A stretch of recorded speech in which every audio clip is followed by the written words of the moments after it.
آج کی اس نشست میں ہم جس موضوع کا یعنی جس چیز کا تفصیلی تجزیہ کرنے جا رہے ہیں وہ بظاہر تو تاریخ کے پرانے صفحات کا حصہ لگتا ہے، بالکل، لیکن اس کے تار سیدھے آج کے اس ماڈرن انفارمیشن ایج سے جڑے ہیں۔ ہمارے سامنے آج ذرائع کا ایک بہت بڑا اور دلچسپ انبار موجود ہے، اور اس میں ایک جامع اکیڈیمک ریسرچ پیپر بھی شامل ہے۔ ہاں بالکل، اور اس کے ساتھ ساتھ گہرے تاریخی تجزیے ہیں، اور سب سے اہم بات 100 ایسے انتہائی حساس اور تنقیدی سوالات کی فہرست ہے جو پچھلی کئی صدیوں کے دوران مختلف مکاتب فکر نے اٹھائے ہیں، جن میں سنی، شیعہ، معتزلہ، صوفی اور جدید سیکولر ناقدین شامل ہیں۔ ہاں، اور مستشرقین، میرا مطلب ہے اورینٹلسٹس کے اعتراضات بھی اس میں شامل ہیں۔ تو ہم بات کر رہے ہیں 9ویں صدی عیسوی کی ایک شاندار کتاب جامع ترمذی کی، جو کہ ایک بہت ہی دلچسپ موضوع ہے۔ صحیح، لیکن اس تفصیلی گفتگو کا مقصد کسی مذہبی عقیدے کی تبلیغ کرنا ہرگز نہیں ہے۔ ہم اس کتاب کو ایک بالکل مختلف زاویے سے دیکھیں گے۔ ہم اسے ایک 1200 سال پرانے فیکٹ چیکنگ اور ڈیٹا ویریفیکیشن سسٹم کے طور پر ڈی کوڈ کرنے کی کوشش کریں گے، یعنی یہ سمجھنا کہ امام ترمذی نے معلومات کو پرکھنے کا جو ماڈل متعارف کروایا وہ اصل میں تھا کیا؟ بالکل یہی، اور آج کے پیچیدہ بائیو ایتھکس اور سماجی مسائل میں ایک عدیم متن کس طرح کام آتا ہے۔ یہ واقعی ایک زبردست زاویہ ہے، کیونکہ دیکھیں جب ہم اس دور کی بات کرتے ہیں تو معلومات کو محفوظ کرنا آج کی طرح کلاؤڈ سرورز پر بیک اپ بنانے جیسا نہیں تھا۔ ہاں، اس وقت تو کوئی ہارڈ ڈرائیو نہیں تھی۔ بالکل، اس وقت کا کلاؤڈ سرور انسانی ذہن اور حافظہ تھا، اور یہ ایک بہت بڑا رسک تھا۔ ایک انسان کے ذہن سے دوسرے انسان تک بات پہنچنے میں جو خامیاں آ سکتی ہیں یا جو تعصبات شامل ہو سکتے ہیں ان کو فلٹر کرنے کے لیے محض عقیدت کافی نہیں تھی۔ صحیح، اس کے لیے تو کوئی ٹھوس طریقہ کار چاہیے تھا۔ تو اس الگورتھم کو بنانے والے انسان سے شروعات کرتے ہیں، امام ابو عیسیٰ محمد الترمذی۔ 824 عیسوی میں موجودہ ازبکستان کے شہر ترمز میں ان کی پیدائش ہوئی۔ اور ذرائع بتاتے ہیں کہ علم کی تلاش میں انہوں نے خراسان، عراق اور حجاز کے طویل سفر کیے۔ ہاں، وہ امام بخاری کے شاگرد تھے، اور ان کی علمی لگن اس حد تک تھی کہ زندگی کے آخری حصے میں مسلسل مطالعے اور روتے رہنے کی وجہ سے وہ بینائی سے محروم ہو گئے۔ لیکن جس چیز نے مجھے ان ذرائع میں سب سے زیادہ حیران کیا ہے وہ ان کی میتھڈالوجی ہے۔ اس دور میں ڈیٹا کو صرف 2 حصوں میں بانٹا جاتا تھا، یا تو بات صحیح ہے یعنی مکمل درست، یا پھر ضعیف ہے یعنی کمزور۔ یہ ایک بائنری سسٹم تھا۔ بالکل، لیکن امام ترمذی نے اس بائنری سسٹم کو توڑ دیا۔ انہوں نے حسن یعنی گڈ کے نام سے ایک تیسری کیٹیگری متعارف کروائی۔ میں یہ سوچ رہا تھا کہ اس کی کیا ضرورت پیش آ گئی تھی۔ اصل میں یہ علم حدیث کا ایک بہت بڑا ٹرننگ پوائنٹ تھا۔ دراصل وہ بائنری سسٹم بہت سی قیمتی معلومات کو ضائع کر رہا تھا۔ ضائع کر رہا تھا؟ کیسے؟ دیکھیں، فرض کریں ایک راوی ہے جو سچا ہے، دیانتدار ہے، اس کا کردار بھی بے داغ ہے، لیکن کبھی کبھار اس کی یادداشت میں تھوڑی سی اونچ نیچ ہو جاتی ہے۔ اچھا، اب اگر پرانے بائنری معیار کو دیکھا جائے تو اس کی دیوی معلومات کو صحیح کے اعلیٰ ترین درجے میں تو نہیں رکھا جا سکتا، تو کیا اسے ضعیف کہہ کر کوڑے دان میں پھینک دینا چاہیے؟ نہیں، وہ تو زیادتی ہوگی۔ بالکل، امام ترمذی نے محسوس کیا کہ یہ ڈیٹا کے ساتھ ناانصافی ہے، اس لیے انہوں نے حسن کی اصطلاح کو باقاعدہ ایک منظم شکل دی۔ یہ ان روایات کے لیے تھیں جن کا سورس تو قابل اعتماد ہے، لیکن وہ پرفیکشن کے اس کڑے معیار پر پوری نہیں اترتی جو صحیح کے لیے درکار ہے۔ صحیح، اس طرح انہوں نے درستگی کو بلیک اینڈ وائٹ کے بجائے ایک سپیکٹرم میں تبدیل کر دیا۔ بالکل، سپیکٹرم میں۔ لیکن ایک منٹ، مجھے یہاں ایک چیز کھٹک رہی ہے۔ ذرائع میں یہ بھی واضح طور پر لکھا ہے کہ امام ترمذی نے اپنی اس کتاب میں ضعیف یعنی کمزور روایات کو بھی شامل کیا ہے۔ ہاں، کیا ہے۔ اب اگر کوئی شخص ایک مستند اور فیکٹ چیکڈ کتاب لکھ رہا ہے تو وہ اس میں کمزور اور غیر مصدقہ ڈیٹا کیوں ڈالے گا؟ کیا یہ اپنے ہی بنائے ہوئے معیار سے ہٹنا نہیں ہے؟ اس سے تو پڑھنے والا مزید کنفیوز ہو جائے گا۔ بظاہر یہ کنفیوزنگ لگتا ہے، لیکن اگر ہم اسے آج کی ریسرچ کے نقطہ نظر سے دیکھیں تو یہ ان کا سب سے بڑا ماسٹر سٹروک تھا۔ Master stroke? ہاں، میں بتاتی ہوں۔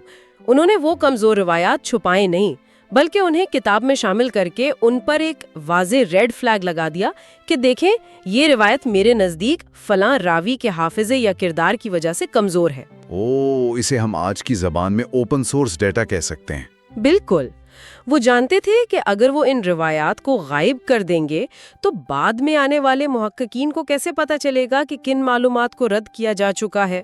صحیح، تاکہ کل کو کوئی اور محقق اگر انہی روایات پر کام کرے تو اسے زیرو سے شروعات نہ کرنی پڑے۔ یہی تو علمی دیانت اور شفافیت کی انتہا ہے۔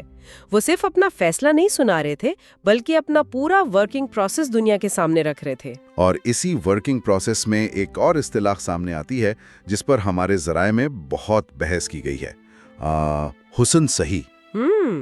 اب ایک طرف آپ کہہ رہی ہیں کہ حسن وہ ہے جس میں تھوڑی سی گنجائش ہے اور صحیح وہ ہے جو پرفیکٹ ہے، تو یہ حسن صحیح کیا ہوا؟ یہ تو ایسی ہے جیسے کوئی کہے کہ یہ چیز تھوڑی سی کمزور بھی ہے اور مکمل پرفیکٹ بھی۔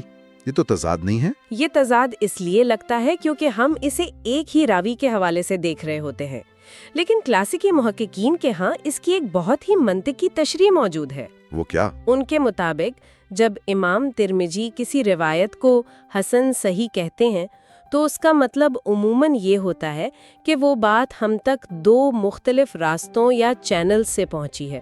اچھا، دو الگ الگ سورسز سے؟ بالکل، ایک چینل یا سند کے راوی اتنے مضبوط ہیں کہ وہ صحیح کے معیار پر پورے اترتے ہیں، اور دوسری سند کے راوی حسن کے درجے میں آتے ہیں۔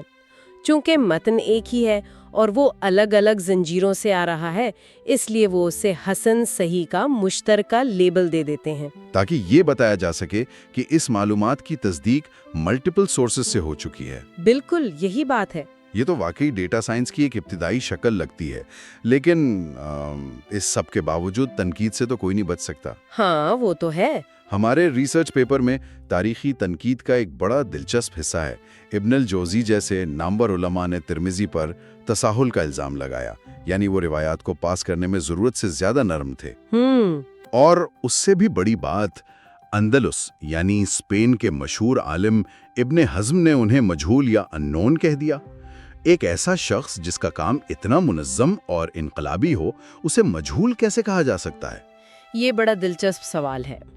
ابن حزم کا وہ تبصرہ دراصل اس دور کی جغرافیائی اور معلوماتی حدود کا ایک بہت بڑا ثبوت ہے۔ 9ویں اور 10ویں صدی میں کوئی انٹرنیٹ تو تھا نہیں۔ ہاں، کتابیں تو مہینوں کا سفر کر کے پہنچتی ہوں گی۔ بالکل، اونٹوں پر مہینوں کا سفر۔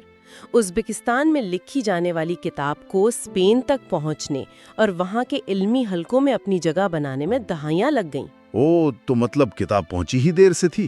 ہاں، ابن حزم کے دور تک جامعہ ترمذی اندلس میں اس طرح رائج نہیں ہوئی تھی جیسی مشرق میں تھی، اس لیے ان کا امام ترمذی کو مجہول کہنا کسی علمی خامی کی بنیاد پر نہیں تھا، بلکہ محض ایک تاریخی اور جغرافیائی دوری کا نتیجہ تھا۔ سمجھ گیا۔ اور وہ جو ابن الجوزی کے تساہل یا نرمی والے الزام کی بات تھی؟ تو وہ ہر فیلڈ میں ہوتا ہے۔ کچھ محققین کا فلٹر بہت سخت ہوتا ہے، کچھ کا تھوڑا لچکدار۔ امام ترمذی چونکہ درمیانی کیٹیگریز بنا رہے تھے، اس لیے سخت گیر ناقدین کو وہ نرم لگے۔ یہ بات سمجھ میں آتی ہے۔ چلیں اب ان 100 تنقیدی سوالات کی طرف آتے ہیں جو مختلف مکاتب فکر نے اٹھائے ہیں، اور یہاں ذرائع میں جو حقائق ہیں وہ کسی بھی غیر جانبدار کاری کو حیران کر سکتے ہیں۔ بالکل۔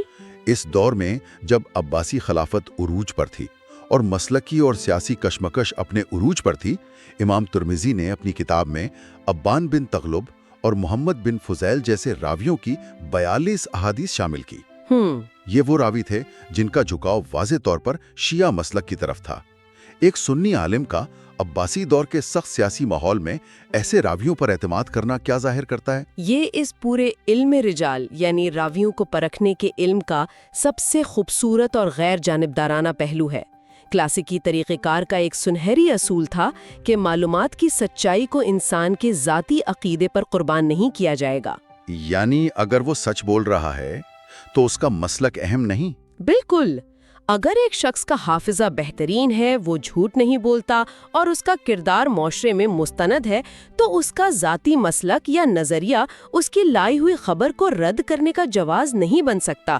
شرط صرف یہ تھی کہ وہ شخص اپنے عقیدے میں انتہا پسندی کا شکار نہ ہو اور جھوٹ نہ گھڑتا ہو۔ تو امام ترمذی کا ان راویوں کو شامل کرنا اس بات کی دلیل ہے کہ وہ مسلکی سیاست سے بالاتر ہو کر خالصتاً ایکیڈیمک اور میرٹ کی بنیاد پر ڈیٹا اکٹھا کر رہے تھے؟ بالکل ایسا ہی ہے۔ لیکن پھر بھی مکاتب فکر کا اپنا اپنا زاویہ تو ہے۔ شیعہ علماء کے ہاں یہ بحث موجود ہے کہ اس کتاب میں اہل بیت کی روایات کو وہ مرکزی جگہ نہیں ملی جو ملنی چاہیے تھی۔ ہاں، یہ اعتراض موجود ہے۔ دوسری طرف اگر ہم معتزلہ کو دیکھیں تو ان کا اعتراض تو بالکل ہی الگ نوعیت کا ہے۔ وہ ہر چیز کو عقل اور منطق کے ترازو پر تولتے تھے۔ ان کے نزدیک معلومات کو پرکھنے کا یہ انسانی زنجیروں والا نظام ہی کافی نہیں تھا۔ تو معتزلہ کا اصل چیلنج کیا تھا؟ معتزلہ کا نقطۂ نظر یہ تھا کہ اگر ایک روایت کی زنجیر یا اسناد بالکل درست بھی ہوں، لیکن وہ بات انسانی عقل، منطق یا مسلمہ یونیورسل اصولوں سے بظاہر ٹکرا رہی ہو، تو اسے محض راویوں کی سچائی کی بنیاد پر کیسے قبول کیا جا سکتا ہے؟ وہ متن کی عقلی جانچ پڑتال پر زور دیتے تھے۔ ہاں، ان کے لیے یہ قابل قبول نہیں تھا کہ ایک بات جو فزکس یا منطق کے خلاف لگ رہی ہو، اسے صرف اس لیے مان لیا جائے کہ اس کو بیان کرنے والے لوگ ایماندار تھے۔ یہ روایتی علماء اور عقلیت پسندوں کے درمیان ایک بہت پرانی کشمکش تھی۔ اور ترمذی اور دیگر محدثین کا جواب کیا ہوتا تھا؟ ان کا جواب یہ ہوتا تھا کہ انسانی عقل محدود ہے، اور اگر اسناد غیر متزلزل ہیں تو خامی عقل کے سمجھنے میں ہو سکتی ہے، متن میں نہیں۔ یہ ایک ایسا فلسفیانہ تنازع ہے جو آج تک مختلف شکلوں میں موجود ہے۔ بالکل، اور اسی تناظر میں جب ہم مستشرقین یعنی اورینٹلسٹس کی طرف دیکھتے ہیں تو وہ تو اس پورے کام کو مذہب سے زیادہ سیاست اور سوشیولوجی کا حصہ مانتے ہیں۔ ہاں، ان کا نظریہ بالکل مختلف ہے۔ ذرائع بتاتے ہیں کہ اورینٹلسٹس کے نزدیک جامع ترمذی اور اس دور کی دیگر کتب دراصل 9ویں صدی کی سیاسی ضرورت تھیں۔ ان کا ماننا ہے کہ عباسی خلافت کو ایک بکھرے ہوئے معاشرے کو کنٹرول کرنے اور ایک سرکاری آرتھوڈاکسی قائم کرنے کے لیے ایک متفقہ قانون کی ضرورت تھی۔ اور یہ کتابیں اسی سیاسی حدود کے تعین کا نتیجہ تھیں۔ کیا یہ نظریہ حقیقت کے قریب ہے؟ ہم صرف ذرائع کی بات کر رہے ہیں، کسی کی سائیڈ نہیں لے رہے۔ بالکل۔ مستشرقین ہمیشہ تاریخ کو اقتدار کی حرکیات اور سماجی ارتقاء کی عینک سے دیکھتے ہیں۔ ان کی دلیل یہ ہے کہ 9ویں صدی وہ وقت تھا جب اسلامی سلطنت بہت پھیل چکی تھی، بے شمار نئے کلچرز شامل ہو چکے تھے، اور قانونی اور مذہبی خلافشار تھا۔ تو انہیں ایک سینٹرلائز سسٹم چاہیے تھا۔ ہاں، ریاست اور علماء کو ایک ایسا نظام چاہیے تھا جو یہ طے کر سکے کہ کیا چیز اسلامی ہے اور کیا نہیں۔ تو وہ جامع ترمذی جیسی کتب کو آسمانی علم کے تحفظ کے بجائے ایک سماجی اور ریاستی پروجیکٹ کے طور پر دیکھتے ہیں، جس کا مقصد سنی آرتھوڈاکسی کو مضبوط کرنا تھا۔ لیکن روایتی اسکالرز اسے نہیں مانتے ہوں گے؟ بالکل نہیں۔ روایتی مسلم اسکالرز اس نظریے کو سختی سے رد کرتے ہیں۔ ان کا کہنا ہے کہ یہ خالصتاً علمی اور روحانی کاوش تھی جو حکومتی سرپرستی سے آزاد ہو کر کی گئی تھی۔ لیکن بطور طالب علم یہ دونوں زاویے پڑھنا یہ سمجھنے کے لیے ضروری ہے کہ ایک ہی تاریخی واقعے کی تشریح کتنی مختلف ہو سکتی ہے۔ واقعی، اور تشریح کے اس فرق کو سمجھنے کے لیے ہمارے ذرائع میں ایک بہت مخصوص اور مشہور حدیث کا حوالہ موجود ہے، حدیث نمبر 3719۔ جی۔ اس میں کہا گیا ہے کہ علی مجھ سے ہیں اور میں علی سے ہوں۔ اب یہاں ترمذی صاحب نے اسے جو گریڈ دیا ہے وہ ہے حسن صحیح غریب۔ ہم نے حسن سمجھ لیا، صحیح سمجھ لیا، لیکن یہ غریب کا لفظ یہاں کیا کر رہا ہے؟ اس کا تو مطلب عجیب یا انوکھا ہوتا ہے نا؟ نہیں، علم حدیث کی ٹیکنیکل زبان میں غریب کا مطلب عجیب و غریب نہیں ہوتا۔ اس کا مطلب یہ ہے کہ اس روایت کی زنجیر میں کسی ایک مقام پر اسے آگے بیان کرنے والا شخص صرف ایک ہی تھا۔ ہو، یعنی ایک مرحلے پر یہ روایت صرف ایک راوی کے ذریعے آگے بڑھی۔ بالکل، جس کی وجہ سے یہ غریب یعنی اکیلی یا تنہا کہلائی۔ اچھا، لیکن اس حدیث میں ایک اور مسئلہ بھی ہے۔ ذرائع بتاتے ہیں کہ اس کی ایک زنجیر میں ایک خامی ہے جسے مرسل کہا جاتا ہے، یعنی علی بن حسین نے براہ راست اپنے دادا حضرت علی کو نہیں دیکھا تھا، درمیان میں ایک کڑی غائب ہے۔ ہاں، یہ خامی تھی۔ تو پھر ایک ایسا محقق جس کا معیار اتنا سخت ہو، وہ ایک ٹوٹی ہوئی زنجیر والی روایت کو حسن صحیح کا اعلیٰ درجہ کیسے دے سکتا ہے؟ اور یہی وہ مقام ہے جہاں امام ترمذی کی میتھڈالوجی کا حسن نظر آتا ہے۔ انہوں نے اس مخصوص مرسل خامی کو دیکھا، لیکن جب انہوں نے باقی تمام ڈیٹا کو اینالائز کیا تو پایا کہ بالکل یہی بات مختلف صحابہ سے، مختلف اور مکمل زنجیروں سے بھی آ رہی ہے۔ تو اگر ایک زنجیر میں کوئی کڑی غائب بھی تھی تو دیگر متوازی زنجیروں نے اس خلا کو بھر دیا۔ بالکل، مجموعی طور پر اس متن کی طاقت اتنی بڑھ گئی کہ اسے قبول کرنا منطقی ہو گیا۔ اور پھر اس ایک متن کی تشریحات نے کیسا دلچسپ موڑ لیا۔